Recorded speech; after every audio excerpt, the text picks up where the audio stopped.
Não diga não posso,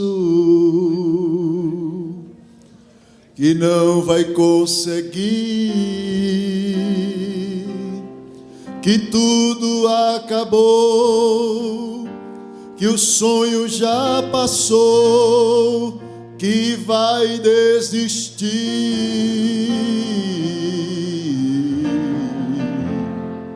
Deus não se agrada de tal decisão. Vencer é preciso. Deus está contigo, estendendo a mão. Não fiques desse jeito, com essa angústia no seu peito. Deus não quer te ver assim. Você não foi derrotado, nem por ele desprezado.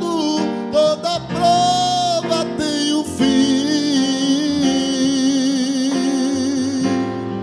Pode uma mãe se esquecer do filho que viu nascer e o sol do céu cair,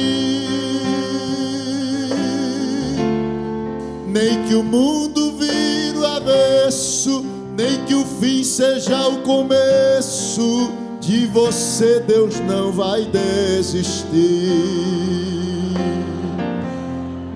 Vencer é preciso, é só prosseguir.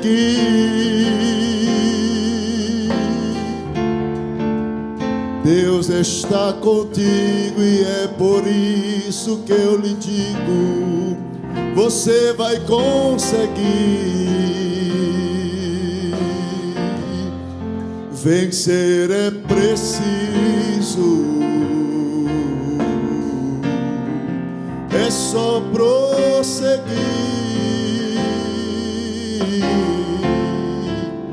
Deus está contigo e é por isso que eu lhe digo: você vai conseguir. Glória a Deus. Meus irmãos, a paz do Senhor Jesus. Estou feliz nesta noite estar aqui com os irmãos, compartilhando também desta alegria de mais um ano que Deus tem concedido a este belo grupo de adolescentes. Quero agradecer a Deus esta oportunidade. Quero agradecer ao nosso pastor a confiança que ele tem aqui em mim depositado para nesta noite estar trazendo uma singela palavra. Quero parabenizar os irmãos que estão na organização deste belo grupo de adolescentes. Que Deus continue vos ajudando em tudo. Meus irmãos, eu quero nesta noite, na medida que o Espírito Santo vai nos orientando, deixar uma palavra da parte de Deus, e convido-vos a abrir a Bíblia no livro do patriarca Jó, no capítulo 42, versículo 1 e o versículo 2. Gostaria de deixar nesta noite uma singela palavra baseando-me no seguinte tema: a excelência dos planos de Deus. Jó capítulo 42, versículo 1 e o versículo 2, que diz o seguinte: então respondeu Jó ao Senhor: bem sei eu que tudo podes, e que nenhum dos teus planos pode ser impedidos. Amém? Meus queridos irmãos e amigos, antes de tudo gostaria também de solicitar da igreja oração por mim, para que o Senhor me ajude neste momento. Este texto que terminamos de ler é a declaração de Jó. Todos nós conhecemos, pelo menos acredito, quero crer, que todos aqui já conhecem, se não plenamente, mas em parte, ou já ouviu o relato de alguém sobre a história deste personagem, deste homem chamado Jó, no processo que ele passou de tribulação, de angústia na sua vida, e no fim deste processo de angústia e tribulação, a Bíblia mostra que Jó concluiu dizendo ao Senhor: eu sei que tudo tu podes e que nenhum dos teus planos pode ser impedido. E baseando-me neste pensamento, nesta declaração, me veio ao coração para esta noite falar sobre as principais verdades que revelam a excelência dos planos de Deus. E parece até minimizar, quando a gente usa a palavra plano em relação a Deus, parece até que estamos minimizando a sua onipotência e a sua onisciência. Até porque plano é algo que está muito interligado aos feitos, às atitudes, às ações do homem. E Jó usa desta palavra para aplicar à pessoa de Deus a sua ação. Ele diz: teus planos. Observando em nossos dicionários, cheguei a uma conclusão de uma definição bem básica da palavra plano. Aurélio Buarque de Holanda, ele diz que plano é um conjunto de métodos ou medidas usados na execução de um empreendimento. Ele diz também que é um projeto, é um desenho ou a planta de uma obra que está para se fazer. Quando a gente associa esta palavra, a pessoa pode ser impedido. Jó compreendia pelo menos duas verdades importantes a respeito do plano de Deus. Primeiro, em relação a ele mesmo. Ele entendia que ele não era obra do acaso, que ele não veio a existir do nada, como algumas pessoas tentam afirmar, porque o nada não pode gerar o que é. Jó entendia que ele estava ali porque Deus havia pensado e projetado a sua vida para estar ali. Jó entendia que ele era fruto de uma mente engenhosa, inteligente, que é a mente de Deus. Ele é resultado do pensamento, dos pensamentos, dos projetos de Deus. Em segundo lugar, a gente pode dizer que Jó, quando ele diz a respeito da palavra plano, mostrando, associando a pessoa de Deus, ele entende que tudo quanto Deus criou com finalidade, porque não pode haver plano sem uma finalidade. Quando ele associa esta palavra aos feitos de Deus, ele está dando uma declaração do que ele não sabia. Até porque a experiência, o conhecimento que Jó tinha de Deus era um conhecimento muito superficial. Era um conhecimento que ele adquiriu através de uma narração. Alguém contava, alguém falava. A própria Bíblia nos mostra no versículo 5 do capítulo 42, que ele diz: com os ouvidos eu ouvia falar de ti. Tudo que eu sabia de ti era o que alguém falava, mas depois do que eu passei é diferente. Eu tenho uma experiência contigo. O que eu tenho agora ao teu respeito é concreto, porque eu tive uma experiência contigo visível, tangível. E ele estava compreendendo nesta definição de que tudo que acontecia em sua vida havia uma finalidade de Deus. Você não está aqui por acaso, você não é produto do acaso, você não veio de uma implosão, você não veio de nada disso, você é projeto de Deus. Deus pensou ao teu respeito. Já dizia o salmista no Salmo 139, versículo 16: tu escreveste tudo sobre mim, mesmo antes de eu existir, já estava no teu livro a minha história. Deus já sabia tudo e sabe tudo. Nós nunca pegamos Deus de surpresa. Deus nunca foi surpreendido pelo homem, porque Ele é o Criador. Ele já sabe a tua história e sabia muito bem que esta noite você estaria aqui para ouvir a voz dEle através da sua palavra, porque Ele traçou no seu plano o encontro contigo esta noite.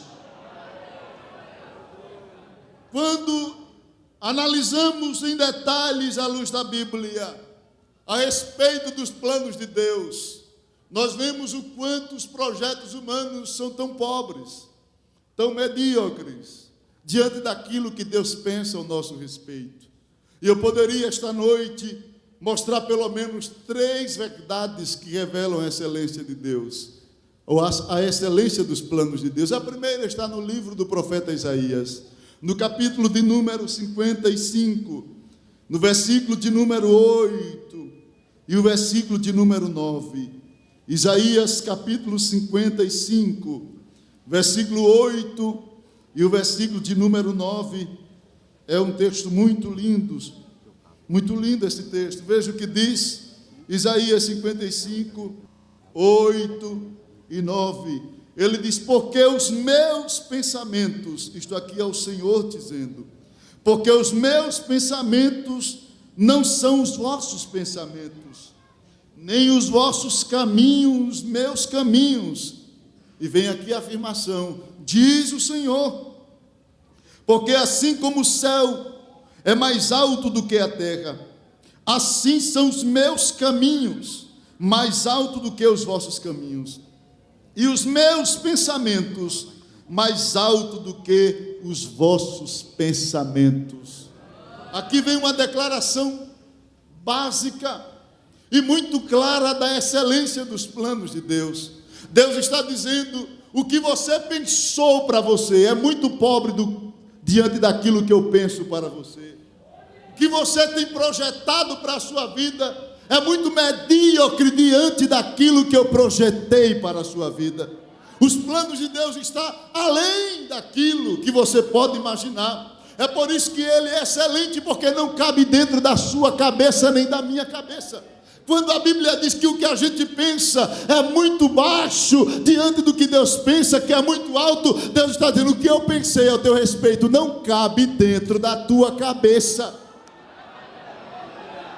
Estar além do teu poder intelectual, do teu poder de imaginação, está muito além. No livro ou na carta de Paulo aos Coríntios, no capítulo de número 2, versículo de número 9, Paulo ele declarou aos coríntios que vivia embriagado com a filosofia dos gregos. Paulo disse: olha, deixa eu dizer uma coisa para vocês a respeito das coisas de Deus. Olha, aquilo que o olho não viu, e o ouvido não ouviu, e não chegou ao coração do homem, são as coisas que Deus tem preparado para aqueles que o amam. Os projetos de Deus são muito maiores do que os teus projetos, do que os meus projetos, porque não cabe dentro da lógica. É por isso que tantas pessoas que não têm experiência com Deus vivem titubeando, batendo, dando barroada nas próprias imaginações, nas próprias afirmações, porque eles não conhecem e não dá para conhecer. Isaías diz: quem pode esquadrinhar os teus pensamentos? Quem pode colocar dentro da cabeça e entender? Tu és grande, Deus. Você não vai encontrar plano de Deus em faculdade, universidade, laboratório, não. Plano de Deus você só encontra na presença dEle. É se rendendo diante dEle que você vai ter acesso ao que Ele tem para você. A gente observa aqui, no tempo o tempo em que nós estamos vivendo, existem 2 classes de pessoas. Existem aqueles que vivem uma vida de submissão e obediência a partir da lógica, e existe aquele que vive uma vida de submissão e obediência a partir da fé. Com isso eu não quero dizer que a fé do crente é uma fé sem razão, sem lógica. A gente entende que muito do nosso caminho, da nossa trajetória, a fé, ela anda associada à razão, mas chega a lugar que não dá para a razão chegar, que só vai a fé. Você vai aprender na história de Abraão. Irmãos, é muito sério. Quando Deus disse a Abraão, um homem já velho, de 100 e alguns anos, Deus diz a ele: olha, levanta-te pela madrugada, pega o teu filho, o melhor. Porque aquela expressão, teu único filho, não era que Abraão só tinha Isaque.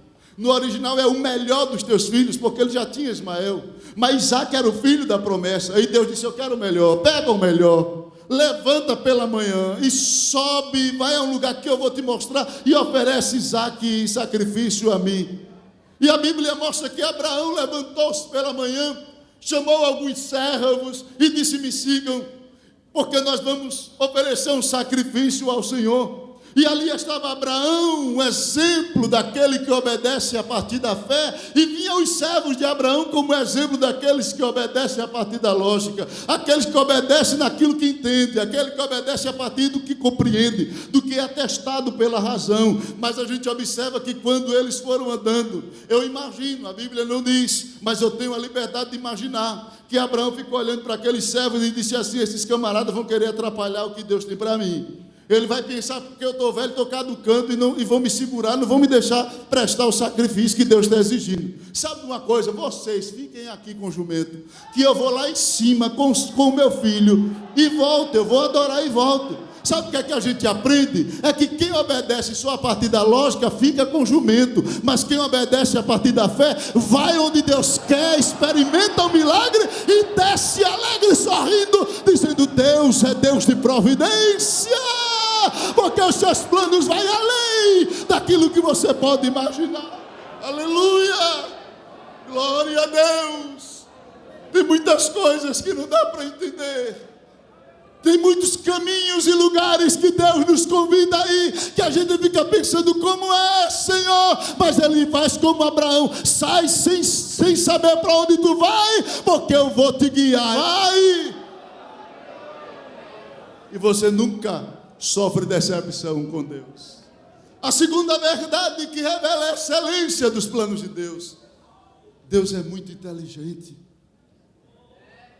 Deus é muito inteligente.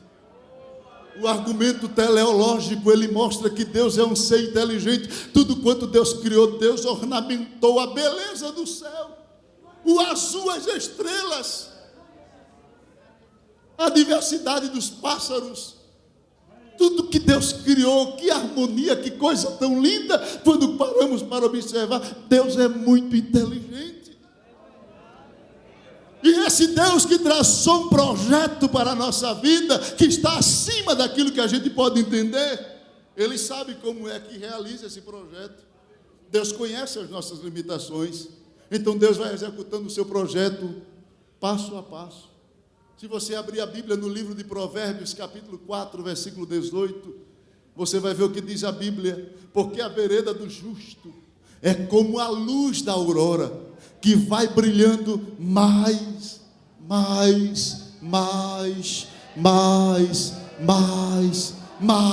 até ser dia perfeito.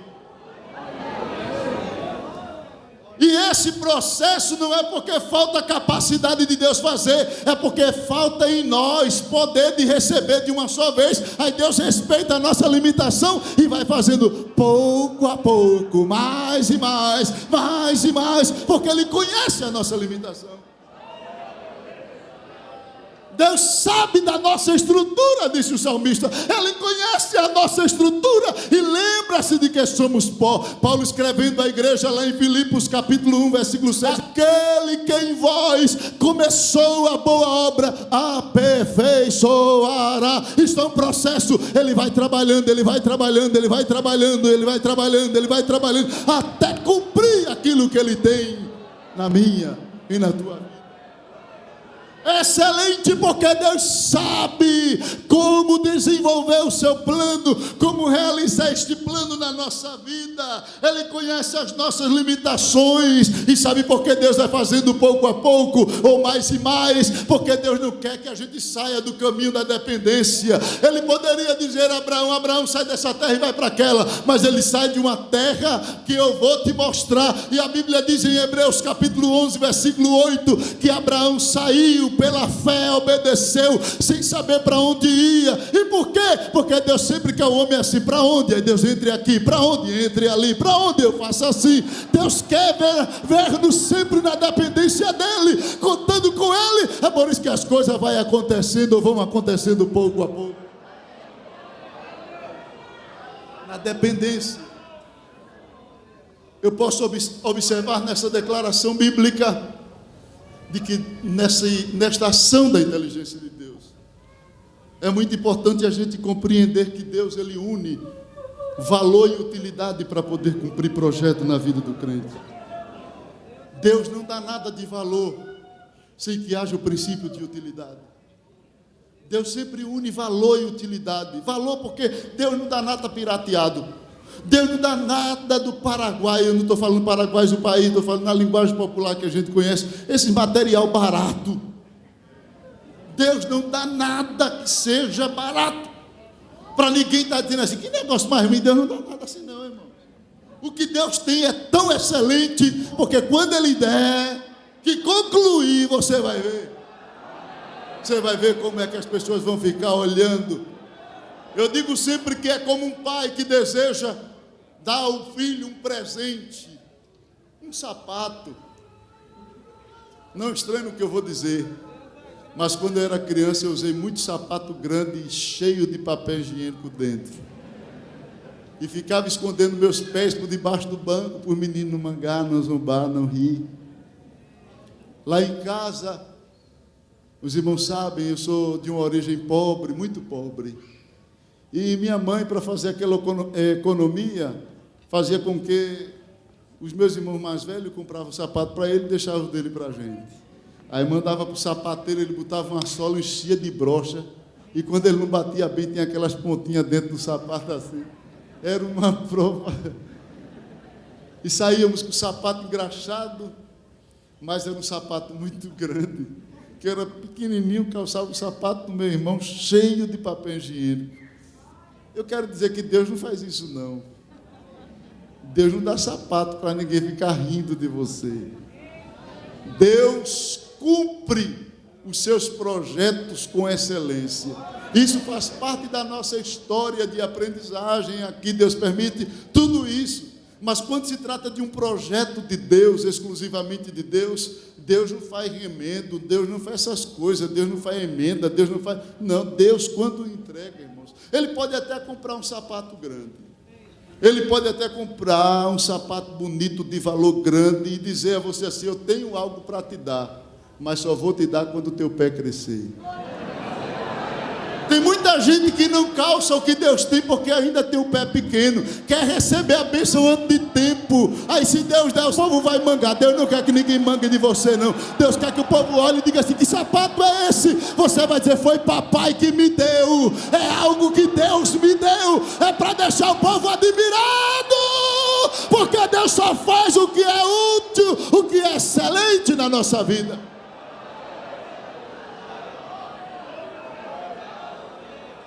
Tem muita gente querendo experimentar determinados planos de Deus, mas Deus está dizendo, eu vou te dar, agora estou esperando o teu pé crescer. Você ainda é muito menino, você ainda é muito novo. Irmão, Deus não vai colocar um saco de cimento na costa de um menino não, irmãos. Deus não faz um negócio desse não. Ele pode, mas Ele não faz, porque Ele sabe que o menino não tem estrutura. Então Ele deixa o menino virar homem, chegar a ser homem, aí coloca o peso nas costas dele, porque Deus faz tudo certinho. Deus espera o valor se unir à utilidade. Enquanto as coisas de valor, mas não for útil ainda, Deus não dá. Deus diz, eu tenho. É por isso que é tanta promessa, eu vou fazer. Mas Ele está dizendo, teu pé falta crescer ainda, falta crescer. Eu só vou te dar quando estiver no ponto. No ponto eu te dou o sapato, e o povo vai ter que agradecer e dizer assim, que sapato bonito, e você vai dizer, foi meu pai que me deu esse sapato. É por isso que as coisas de Deus acontecem dentro de um processo, porque Deus respeita as nossas limitações.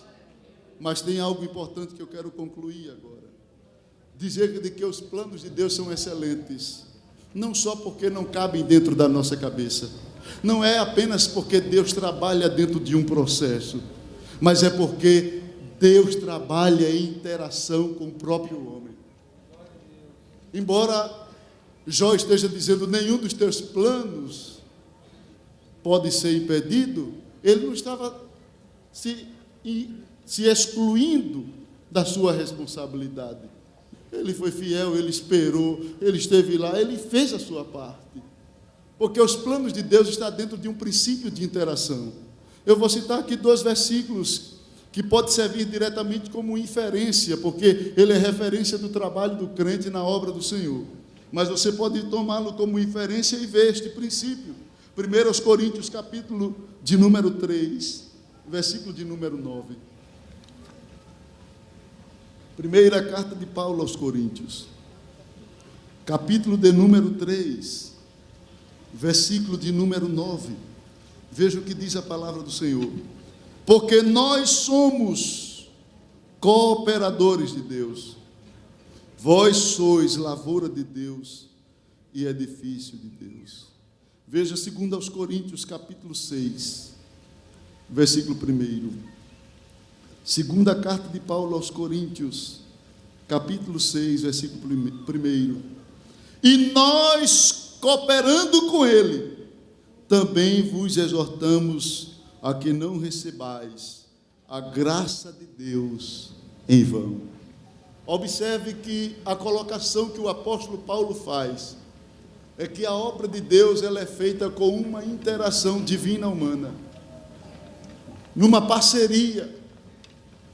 Deus trabalha, embora Ele possa fazer, porque Ele é onipotente, mas o problema é que a soberania de Deus não age com uma vontade arbitrária. Deus não é egoísta, fatalista, para dizer o que eu quero que você queira. Não. Deus, embora possa fazer tudo isso, mas Ele não faz, porque Ele respeita os seus dons e suas vocações. Ele respeita o seu direito, a sua liberdade de escolha. Ele tem um projeto. E se fôssemos traçar aqui um quadro para figurar como se processa essa ação de Deus com o homem, eu diria que nesse processo, nesse trabalho de interação, Deus ele age como um arquiteto. Ele desenha o plano. Deus age como um pedreiro. Ele edifica, ele constrói, mas ele incluiu eu e você como servente. Ele fica dizendo, manda o material que eu construo. Eu desenhei, eu estou pronto para executar, mas você é o meu servente. Manda tijolo, manda areia, traça a massa e vai mandando que eu vou construindo. Deus incluiu eu e você nesta ação, dizendo, eu vou construindo à medida que você vai fornecendo material. E sabe o que é que Deus está dizendo? Acredite, tenha paciência, seja obediente à minha palavra. É esse tipo de material. Se você acreditar, eu faço. Se você obedecer à minha palavra, eu faço. Se você esperar, eu faço. Você vai fornecendo fé, obediência, paciência, e eu vou construindo, e eu vou construindo, e eu vou construindo, e eu vou construindo, e eu vou levantando aquilo que eu tenho para a tua vida, eu vou executando à medida que você vai fornecendo material. Deus revela este princípio de interação. É por isso que esta noite o que Ele quer fazer, Ele está dando a você a liberdade de se quer ou se não quer os projetos dEle. Ele já disse pela sua palavra que o que Ele tem não cabe dentro da tua cabeça. Ele já disse em sua palavra que o que Ele tem não vai ser do jeito que você quer. Não é nessa agonia, mano, eu quero agora. Não, Ele vai começar agora. Mas Ele diz em sua palavra, você precisa fazer a sua parte. E a sua parte nesta noite é levantar-se de onde está e vir receber Jesus como Senhor e Salvador. E você vai ver que tudo vai começar a mudar na sua vida.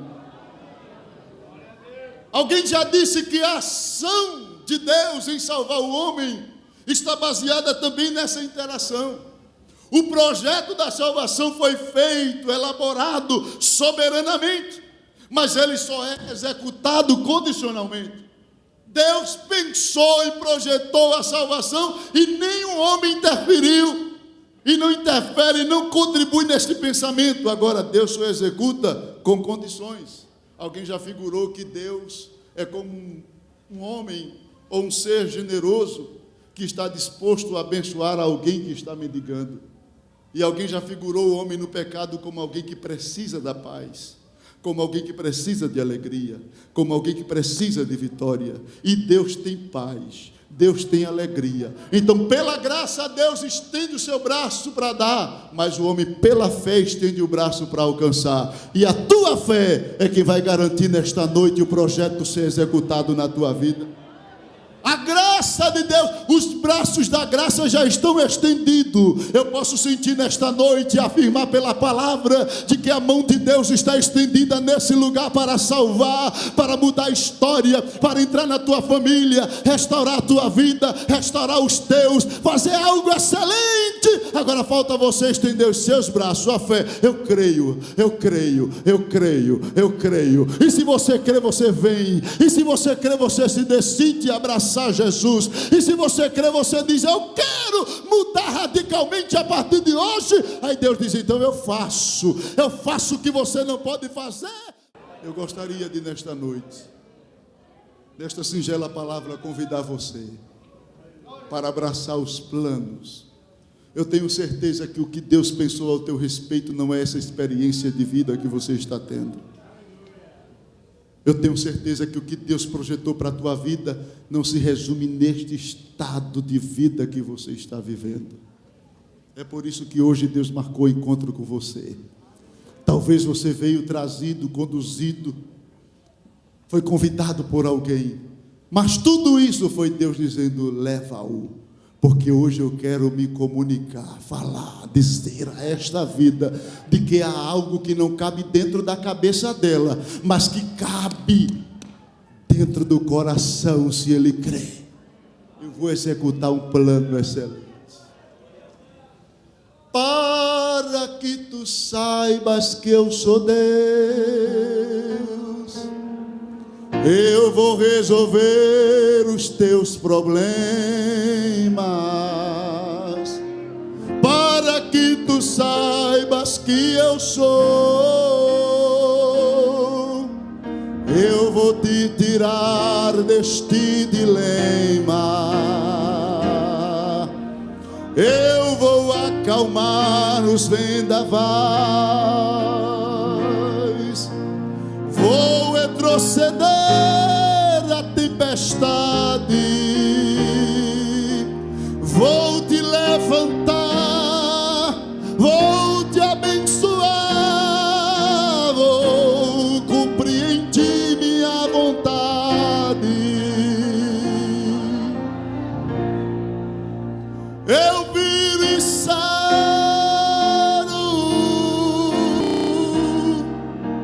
sou Jeová,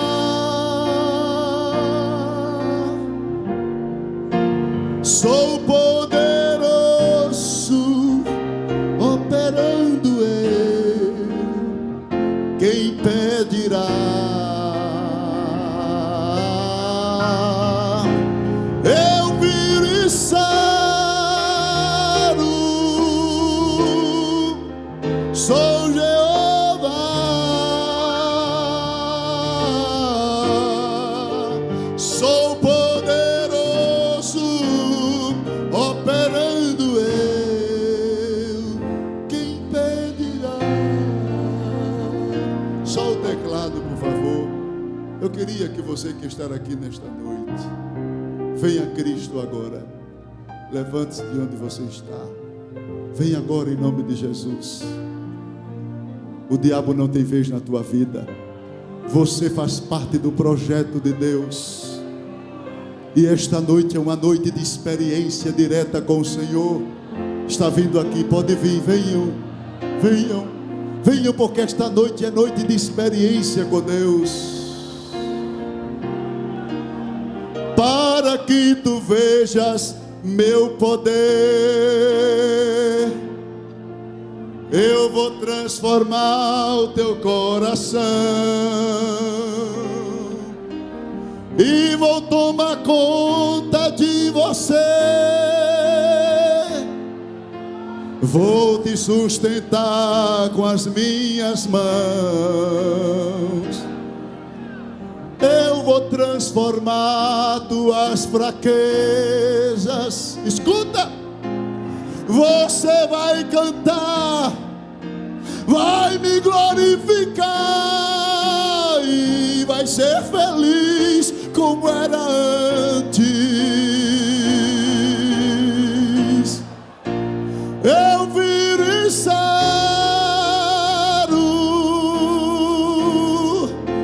sou Jeová, pode sentir esta alegria nesta noite. Você pode sentir a presença dele renovando promessa na tua vida. Você pode sentir a mão de Deus restaurando alegria. Você que pensava em desistir, não vai desistir, não vai parar, porque a mão de Deus está no controle. O vaso pode ter quebrado, mas não caiu, porque a mão do oleiro está trabalhando, está trabalhando, está trabalhando. E esta noite é noite de experiência com ele. Venham, venham, venham. Saia de onde você está, venha até aqui. Levante-se, crie coragem.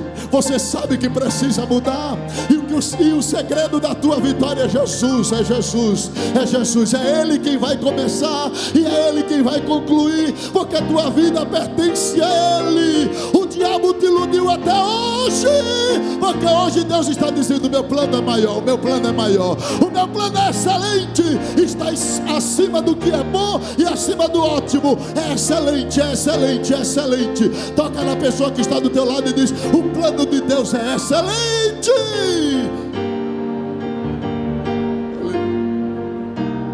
Jesus está renovando, tem vidas falando línguas estranhas. Jesus já está aqui, não dá para explicar, porque não cabe dentro da nossa cabeça, mas dá para sentir. Então vai sentindo a mão de Deus, vai sentindo o agir de Deus, vai sentindo a ação de Deus.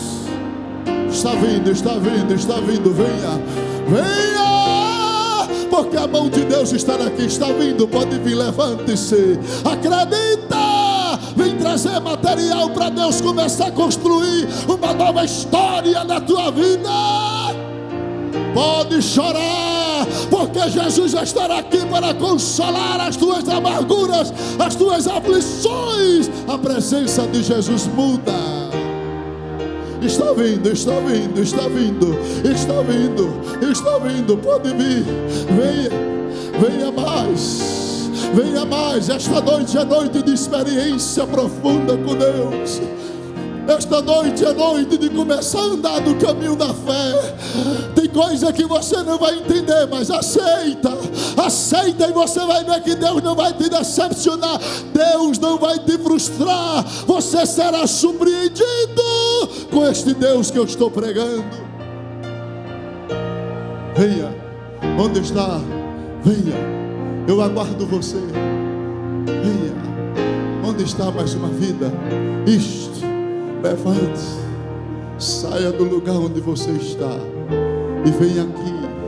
Eu estou concluindo, mas o Senhor não parou. O Senhor continua aqui para operar e para mudar a tua história.